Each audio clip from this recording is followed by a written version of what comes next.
नमस्ते, मैं पल्लवी हूं और आप भारत एक नई सोच देख रहे हैं। अरे ये क्या हो गया, पूरा खेल ही उल्टा हो गया। बहराइच हिंसा पर न जाने कितनी खबरें आपने देखी होंगी, लेकिन शायद ही ऐसी खबर आप तक पहुंच पाई होगी जिसमें आपको ये पता चला होगा कि बहराइच जो हिंसा थी वो सिर्फ एक घटना नहीं थी बल्कि सोची समझी साजिश थी। और ये क्यों किया गया है ये आपको पता है। ये आपको पता ही है कि बहराइच में जानबूझकर हिंसा की आग भड़काई गई, जानबूझकर इस तरीके की हिंसा की गई ताकि 80 बनाम 20 की गंदी राजनीति हो सके और हिंदुओं को खतरा बताकर उनका वोट पाया जा सके। अब ये सब क्यों कहा जा रहा है ये मैं आपको बताऊंगी कि कैसे खुद के विधायक जो हैं उन्होंने खुद के ही नेताओं के खिलाफ जो है वो एफआईआर दर्ज करा दिए। मतलब समझ रहे हैं आप, बीजेपी का ये जो दंगा हुआ है उसके बारे में बीजेपी विधायक ने ये बात साफ की है कि इस दंगे में और कोई शामिल नहीं था।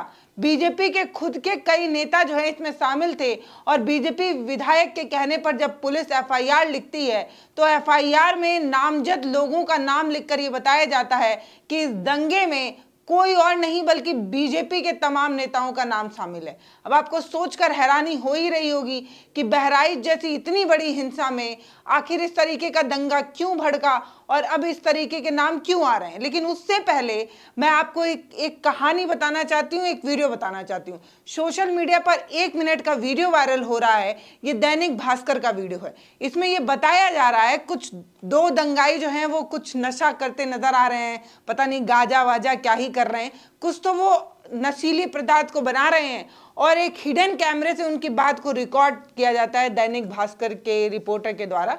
ये एक तरीके का स्टिंग ऑपरेशन का वीडियो होता है जिसमें ये जो दोनों हैं वो ये बता रहे हैं कि हमें 2 घंटे का समय मिला हुआ था, पुलिस ने हमें ये कहा था कि जाओ तुम्हें 2 घंटे दिए, 2 घंटे में जो करना है वो कर लो। यानी कि इस पूरी घटना में पुलिस की जिस तरीके से लापरवाही सामने आई है, ये बात साफ हो रही है कि पुलिस ने जानबूझकर इस तरीके की चीजों को करने दिया और इस तरीके की हिंसा पुलिस की वजह से ही हुई है। अब ये जो दोनों दंगाई हैं उन्होंने कहा कि कुछ लोगों ने अगर बेईमानी ना की होती ना, कुछ लोगों ने अगर जो है इस तरीके की चीजें ना की हुई होती तो आज अभी तक जो है महाराजगंज पूरा जल गया होता। लेकिन कुछ लोगों ने जो है वो गुस्ताखी कर दी, कुछ लोगों ने बेईमानी कर दी, नहीं तो अब तक हम महाराजगंज को जला चुके होते, महाराजगंज पूरा जल गया होता। इस तरीके की चीजें कहते नजर आ रहे हैं ये लोग। अब आप सोच कर देखिए कि बीजेपी विधायक जो है सुरेश सिंह इसलिए फोकस कर रही हूं क्योंकि ये मुख्यमंत्री योगी जी के सहजाती हैं। अब जाति और धर्म की बात हो ही रही है तो कर ही लिया जाए, हम क्या करें जब हमारे देश की सरकार ही ये चाहती है कि 80 बनाम 20 हिंदू मुस्लिम होता रहे तो हम कैसे पीछे रहें, हमें क्यों जो है इस चीज को कहने में परहेज करना पड़े। तो योगी जी के सहजाती विधायक ने ये बात कही है कि डीएम के मौजूदगी में उनके बेटे पर और उन पर जानलेवा हमला किया गया और ये जानलेवा हमला करने वाला कोई और नहीं बीजेपी का नगर अध्यक्ष था। सुन रहे हैं आप, ये जो विधायक साहब हैं इनके कहने पर जो एफआईआर दर्ज की गई है उस एफआईआर में भी ये साफ कहा गया है कि एफआईआर में ये बात अक्षरशः लिखी हुई है कि कुछ भीड़ में जो लोग थे वो बीजेपी के लोग थे, बीजेपी के जो लोग थे उन्होंने मेरे बेटे पर और मुझ पर जानलेवा हमला किया, तब डीएम वहां मौजूद थी, डीएम साहिबा के सामने ये सारी चीजें हुई। तो ये जो एफआईआर है वो कई गंभीर धाराओं में लिखा गया है। एफआईआर में लिखी गई बातों में ये लिखा हुआ है कि दंगा भड़काना, आगजनी और पथराव और जानलेवा हमला करने की कोशिश जो है वो बीजेपी के लोगों द्वारा की गई है और इस तरीके की बात जो है वो की गई है। अब आप सोच कर देखिए, इससे पहले अखिलेश यादव ने भी ये बात साफ ही कर दिया था कि बहराइच में ये जो हिंसा हुई है ये पूरी सोची समझी साजिश है, जानबूझकर ये किया गया है, ये बात अखिलेश यादव ने कही थी। और जब उन्होंने अपनी बात कही उसके बाद विधायक साहब सामने आए और उन्होंने अपने ही नेता के खिलाफ जो है वह एफआईआर दर्ज कराकर बीजेपी बनाम बीजेपी कर दिया है। बीजेपी के नेता ने बीजेपी के ही जो है वो नेताओं के खिलाफ एफआईआर दर्ज कर हिंसा, पथराव और न जाने किन बड़ी धाराओं में एफआईआर दर्ज कराकर एक बात साबित की। उसके उलट जो ये 1 मिनट का वीडियो है उसने भी यह साफ कर दिया है कि पुलिस की मौजूदगी में पुलिस ने जानबूझकर इस हिंसा को भड़कने दिया, जानबूझकर जो है वो कुछ लोगों के घर जलने दिए, जानबूझकर ये सब कुछ किया गया। अब सोच कर देखिए, गोपाल मिश्रा की जान गई ये अपने आप में एक बड़ी बात है और किसी भी शख्स को किसी भी इंसान की जान लेने का हक नहीं है। क्योंकि अगर कोई किसी ने कोई गलती की है तो उसकी सजा सिर्फ कोर्ट निर्धारित कर सकता है और कोई नहीं। किसी को भी सजा देने का हक नहीं है। ये बात मैं अभी भी साफ कर रही हूं, चाहे वो गोपाल मिश्रा की मौत होती या किसी अब्दुल की मौत होती। हत्या करने की इजाजत ना तो पुलिस के पास है ना सरकार के पास है, इजाजत सिर्फ कोर्ट के पास है, वो भी वही सजा दे सकता है और कोई नहीं। तो गोपाल मिश्रा की जो मौत हुई वो अपने आप में दुखद है, लेकिन गोपाल मिश्रा की मौत के बाद जो दर्जनों भर मकान जला दिए गए, जो हजारों आशियानों को फूंक दिया गया, उस पर तो बात ही नहीं हो रही। उस पर तो बताया ही नहीं जा रहा कि ये जो दर्जनों आशियाने जलाए गए, जो तमाम मकानों को फूका गया, उसमें जो नुकसान हुआ उसका क्या। मैं एक वीडियो आपके साथ साझा करना चाहती हूँ। इसमें ये महिला, रोती हुई महिला जो है वो बता रही है कि कैसे उसकी एक दुकान है जिस पे श्रृंगार का कुछ सामान था, कुछ चूड़ियाँ थी, उसको कैसे जला दिया गया है, आग के हवाले कर दिया गया है। और सिर्फ आग के हवाले नहीं किया गया है, कुछ लोग लूटपाट कर भी ले गए, कुछ सामान जो है वो चुरा कर लूट कर लेकर चले गए। इन लोगों पर भी कभी बात होगी क्या?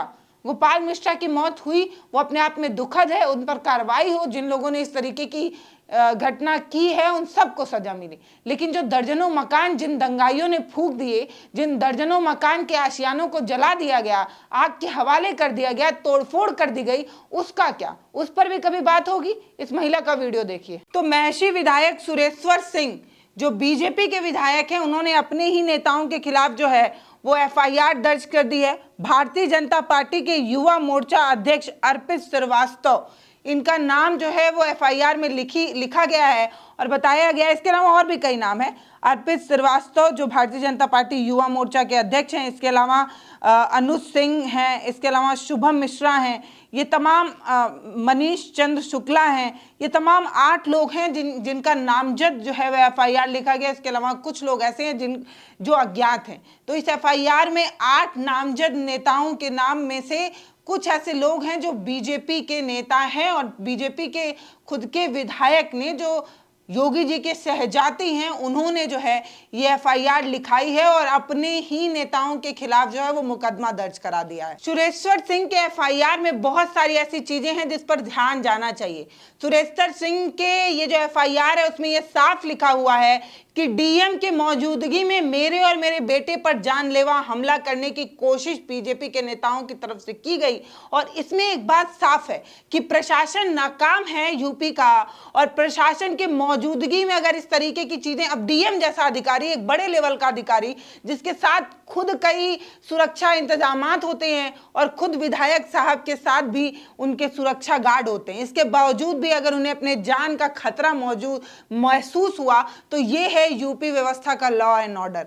और हाँ, दैनिक भास्कर की वीडियो पर फिर से आ रही हूँ और आपको बता रही हूँ कि इस 1 मिनट के वीडियो ने ये बात तो साफ कर दी, जिसमें ये जो 2 दंगाई थे जिन्होंने ये बात कही है कि कुछ लोगों की गद्दारी की वजह से हम जो है अपनी कोशिश में नाकाम रहे, नहीं तो अगर जो 2 घंटा हमें यूपी पुलिस की तरफ से मिला था, उस 2 घंटे में तो हमने पूरा महाराजगंज जला दिया होता, पूरा बहराइच जो है आग के हवाले कर दिया होता। लेकिन कुछ लोग जो है वो गद्दारी कर गए, यानी कि मनसा पूरा बहराइच जलाने की थी, यानी कि पूरी मंशा जो है वो महाराजगंज को आग के हवाले कर देनी थी। ये सब क्यों हुआ ये आपको पता ही है, और ये सब क्यों किया जा रहा है ये आपको पता ही है। किसी जाति धर्म मजहब को देखकर इनके बुलडोजर को गरजने की तस्वीरें तो आपने देखी होंगी। तो अब बड़ा सवाल यही है कि एफआईआर हो जाने के बाद अपने ही नेताओं पर कार्रवाई कर पाएंगे या नहीं। और सबसे बड़ा सवाल यही है कि प्रशासन ने 2 घंटे का समय दिया और कहा कि जाओ तुम बहराइच को जला दो और महाराजगंज को आग के हवाले कर दो। इस तरीके की बात जो ये 2 दंगाई कर रहे हैं, इस पर भी कोई बड़ा एक्शन होना चाहिए। बाकी दैनिक भास्कर के जो पत्रकार हैं जिन्होंने इस तरीके का स्ट्रिंग ऑपरेशन किया और इस तरीके की सच्चाई सामने लाकर ये बताया कि बहराइच में जो कुछ भी हुआ वो प्रशासन की सह पर सरकार के निर्देश पर किया गया है, ये अपने आप में एक बड़ा सवाल है। चुनाव के ठीक पहले इस तरीके की राजनीति होती है। 80 बनाम 20 की जब तक राजनीति नहीं होगी तब तक बीजेपी को वोट ही कहां से मिलेगा। उन्हें हिंदुओं को बताना है कि भाई आप बहुत खतरे में हैं और अगर आपको सुरक्षित रहना है तो आपको जो है वो बीजेपी को वोट देना होगा, क्योंकि बीजेपी आएगी तभी तो मुसलमानों को उनकी औकात दिखा पाएगी, मुसलमानों को दबा कर रखेगी। और इसीलिए इस तरीके की जो है वो चीजें की गई हैं। ये बात सिर्फ मैं नहीं कह रही, ये बात बीजेपी के जो विधायक हैं सुरेश्वर सिंह, उन्होंने ही बता दी है कि बहराइच की जो हिंसा हुई वो बीजेपी के नेताओं की वजह से हुई, और 8 नामजद लोगों का नाम भी जो है सुरेश्वर सिंह ने जो है वो लिखा है अपने एफआईआर में।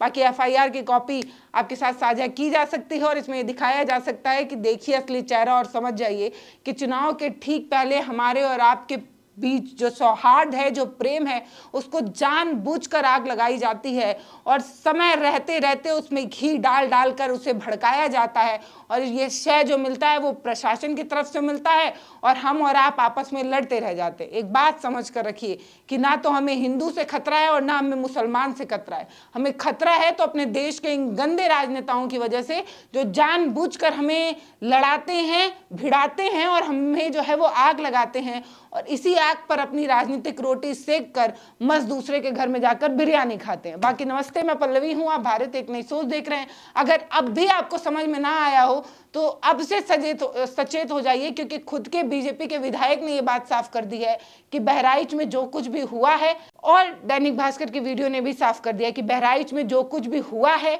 वो सिर्फ घटना नहीं है, सोची समझी साजिश है।